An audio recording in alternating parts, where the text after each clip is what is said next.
Dear student, good morning to all. Today chapter பார்த்தீங்கன்னா 11th அக்கௌண்டன்சியில் unit 7 நம்ம பார்க்க போகிறோம்.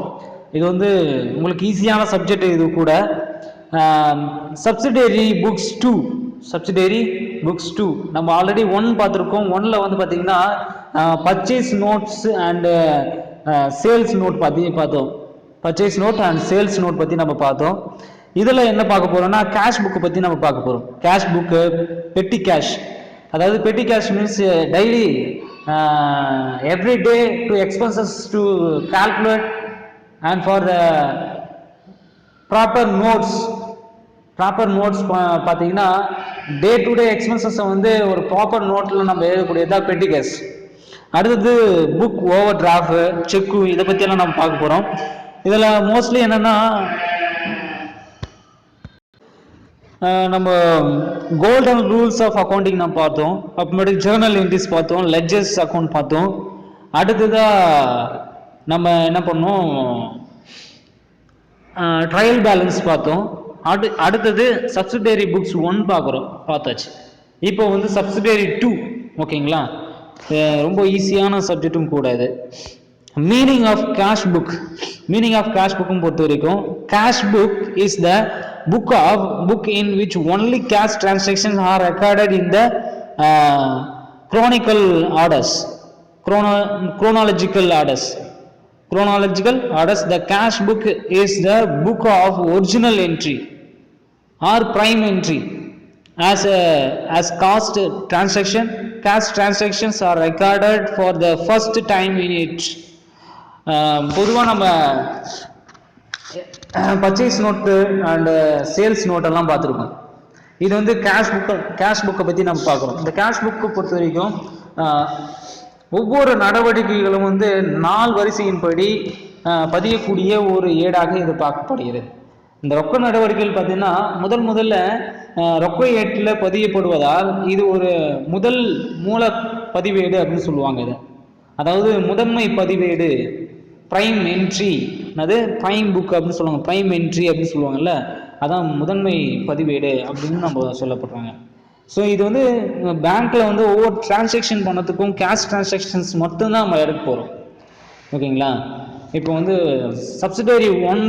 சப்சிடரி புக் 1ல் நம்ம வந்து என்னென்ன பர்ச்சேஸ் பண்ணியிருக்காங்க, என்னென்ன சேல் பண்ணியிருக்காங்க அப்படின்னு தனித்தனியாக நம்ம பார்த்தாச்சு. இப்போ நம்ம வந்து கேஷ் கொடுத்து எதை வாங்கியிருக்காங்க, கேஷ் கொடுத்து எதை சேல் பண்ணியிருக்காங்க, அதை பற்றி தான் நம்ம பார்க்க போகிறோம். இது வந்து ரொம்ப இம்பார்ட்டன்ஸ் கூட, ஓகேங்களா? இதில் ஃபஸ்ட்டு நம்ம என்ன பார்க்க போகிறோம்னா சிங்கிள் காலம் கேஷ் புக் பற்றி நம்ம பார்க்க போகிறோம். சிங்கிள் காலம் கேஷ் புக் அதாவது தனிப்பத்தி ரொக்க ஏடு அப்படின்னு சொல்லுவாங்க தமிழில். ஸோ அதுதான் நம்ம ஃபஸ்ட்டு நம்ம பார்க்க போகிறோம். ஏன்னா உங்களுக்கு வந்து அதாவது சிங்கிள் காலம், டபுள் காலம், ட்ரிபிள் காலம் அப்படின்னு இருக்குது. அதாவது ரொக்கப்பத்தி ஏடு, சிங்கிள் தனிப்பத்தி ரொக்க ஏடு, இருபத்தி, முப்பத்தி அப்படின்னு சொல்லுவாங்க.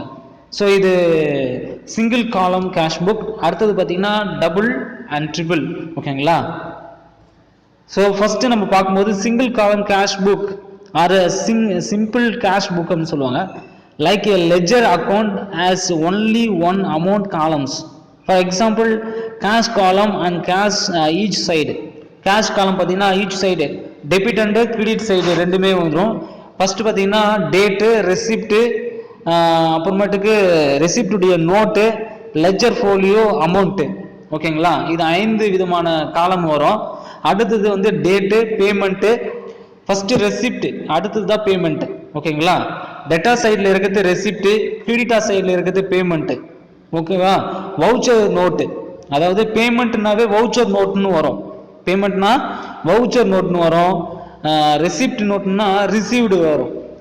ரெசிப்ட் நோட்னா ரிசீவ்டு நோட் அப்படின்னு வரும், ஓகேங்களா? அடுத்தது லெட்ஜர் ஃபோலியோ, அமௌண்ட், ஓகேங்களா? இதுதான் வந்து இந்த ஃபார்மேட்டு. இந்த ஃபார்மேட்டு நீங்கள் ஃபஸ்ட்டு ஃபோக்கஸ் பண்ணுங்கள். சிங்கிள் காலம் அப்படின்னு வந்தாவே இந்த ஃபார்மேட் வந்து ஞாபகம் வரணும் உங்களுக்கு. இந்த சிம்பிள் கேஷ் புக்குடைய ஃபார்மேட் வரணும். அதை வச்சு நீங்கள் வந்து சம்ம போடலாம், ஓகேங்களா? நம்ம அடுத்தது நம்ம ஒரு சம்முக்கு போயிடுவோம். அப்போ தான் உங்களுக்கு வந்து டீட்டெயில்ஸாக புரிய வரும். ஃபர்ஸ்ட் illustrations 1 சம்ல வந்து enter the following transaction in a simple cash book of Kunal அப்படின்னு சொல்லுவாங்க. First 2017 January first cash in hand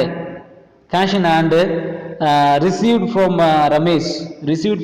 Ramesh அதாவது ரமேஷிடம் பெற்ற தொகை அப்படின்னு சொல்லுவாங்க. அடுத்தது பெய்ட் ரெண்ட் வாடகை செலுத்தியது.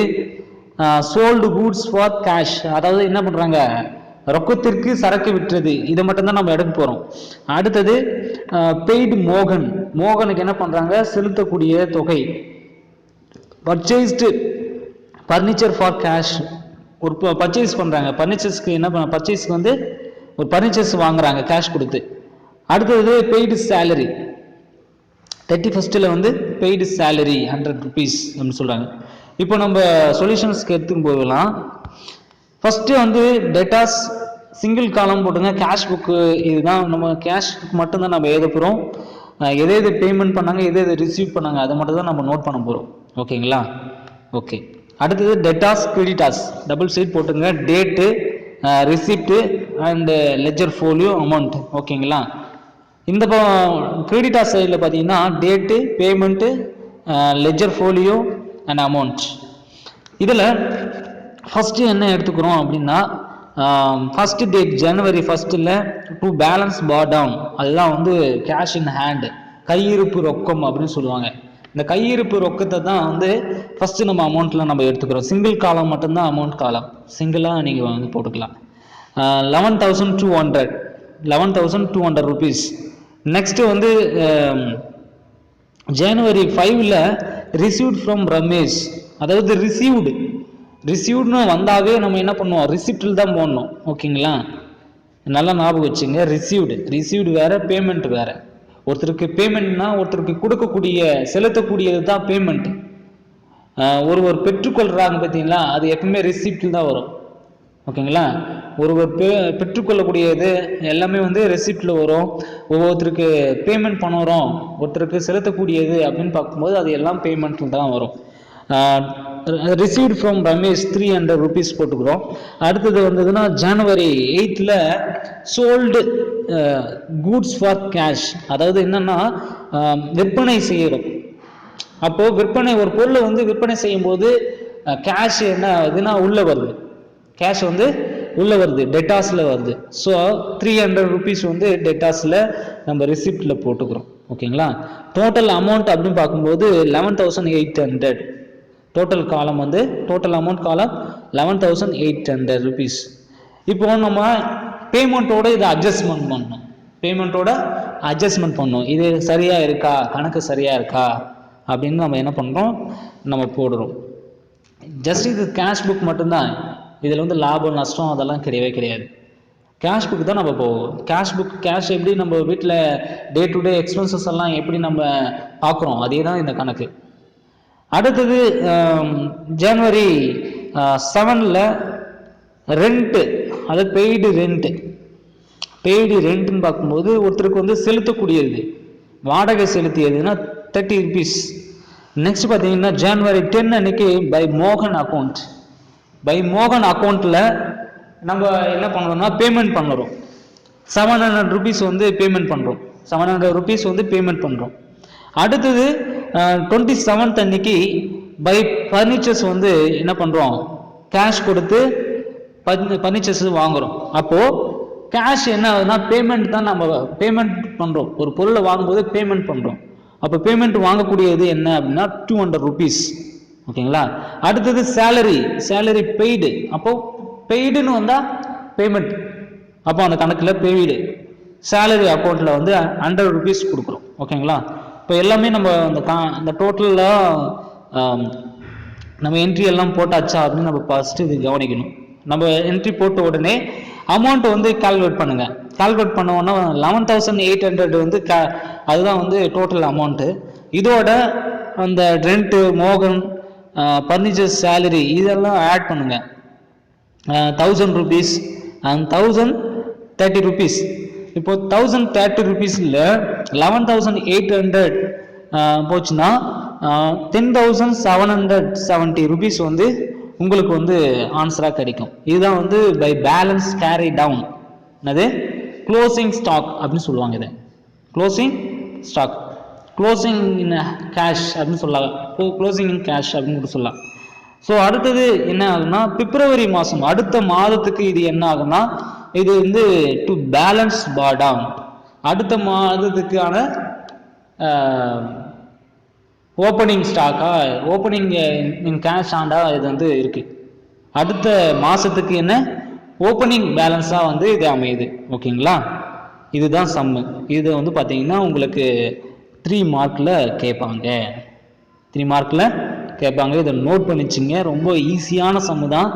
நீங்கள் ரெசிப்ட் என்ன, பேமெண்ட் என்னன்னு நீங்கள் போட போகிறீங்க, வேறு எதுவுமே கிடையாது இதில். அதே மாதிரி நீங்கள் டபுள் காலம் சிஸ்டத்தில் என்ன பண்ண போகிறீங்கன்னா அதே மாதிரி உங்களுக்கு வந்து பேமெண்ட் ரெசிப்ட் வரும். அதை வந்து நீங்கள் தனித்தனியாக நீங்கள் எழுத போகிறீங்க. ரொம்ப சிம்பிளான கணக்கு தான், நீங்கள் புரிஞ்சிங்கன்னா ஈஸியாக இருக்கும். தேங்க்யூ.